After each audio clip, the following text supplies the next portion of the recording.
মহান আল্লাহ তাআলা ইরশাদ করেছেন, ভূপৃষ্ঠের সবকিছুই ধ্বংসশীল একমাত্র আপনার মহিমাময় ও মহানুভব পালনকর্তার সত্তা ছাড়া। সূরা আর রহমান ২৬-২৭। তিনি আরও ইরশাদ করেন, প্রত্যেক প্রাণী মৃত্যুর স্বাদ আস্বাদন করবে। সূরা আল ইমরান ১৮৫। অন্যত্র ইরশাদ করেন, আর প্রত্যেক সম্প্রদায়ের একটি নির্দিষ্ট মেয়াদ রয়েছে। যখন তাদের মেয়াদ এসে যাবে তখন তারা না এক মুহূর্ত পিছিয়ে যেতে পারবে আর না এগিয়ে আসতে পারবে। কাজেই নবী রাসূলদেরও মৃত্যুবরণ করা বিধিবদ্ধ। নবী রাসূলরা যেহেতু মানুষ ছিলেন সেহেতু তাদের মৃত্যু হওয়া স্বাভাবিক। আল্লাহ তাআলা ইরশাদ করেন, আর মুহাম্মদ একজন রাসূল মাত্র, তার আগেও বহু রাসূল অতিবাহিত হয়ে গেছেন। তবে নবী রাসূলদের এই স্বাধীনতা দেওয়া হয় যে আপনি কি পৃথিবীতে থাকতে চান নাকি চলে যেতে চান, কিন্তু নবী রাসূলরা চলে যাওয়াকেই প্রাধান্য দিয়েছেন। বুখারী হাদিস ৬৫০৯। শেষ নবী হজরত মুহাম্মদ সাল্লাল্লাহু আলাইহি সাল্লাম নবুয়তের দায়িত্ব পালন শেষে হিজরি ১১তম বছরের রবিউল আউয়াল মাসে প্রিয় প্রভুর সান্নিধ্যে চলে যান। আনসার ও মুহাজির সাহাবীদের সর্বসম্মতিক্রমে হজরত আবু বকর সিদ্দিক রাদিয়াল্লাহু তাআলা আনহু খলিফা হিসেবে মনোনীত হলে নবীজির কাফন দাফনের কাজ শুরু হয়। সোমবার দ্বিপ্রহরে নবীজির ইন্তেকাল হয়। একদিন অতিবাহিত হওয়ার পর মঙ্গলবার দিনের বেলা রাসূল সাল্লাল্লাহু আলাইহি সাল্লামকে কাপড়সহ গোসল দেওয়া হয়। কুবায় অবস্থিত গারস নামক কূপের পানি এনে বড়ই পাতা মিশ্রিত করে পানি গরম করার পর নবীজিকে গোসল দেওয়া হয়।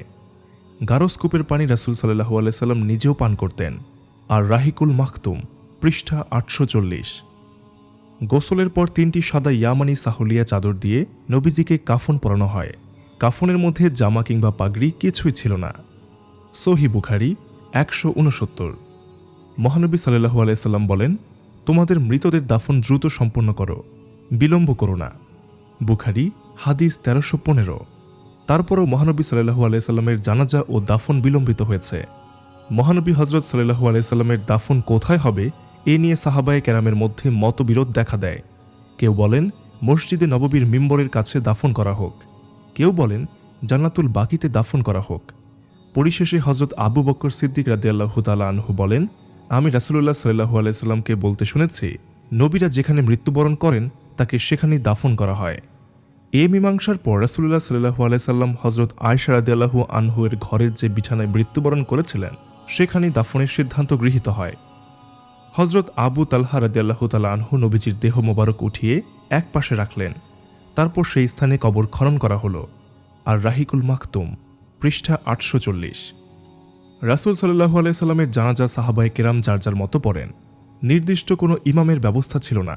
সর্বপ্রথম রাসূলুল্লাহ সাল্লাল্লাহু আলাইহি সাল্লামের পরিবার বনু হাশিমের লোকজন জানাজা আদায় করেন।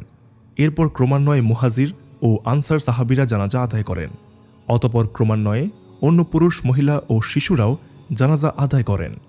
তাবাকাতে ইবনে সাদ আর রাহিকুল মাখতুম পৃষ্ঠা ৮৪১। জানাজা আদায় করতে করতে মঙ্গলবার পুরো দিন লেগে যায়।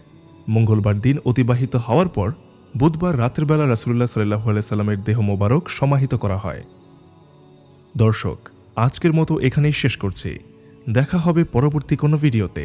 আল্লাহ হাফেজ।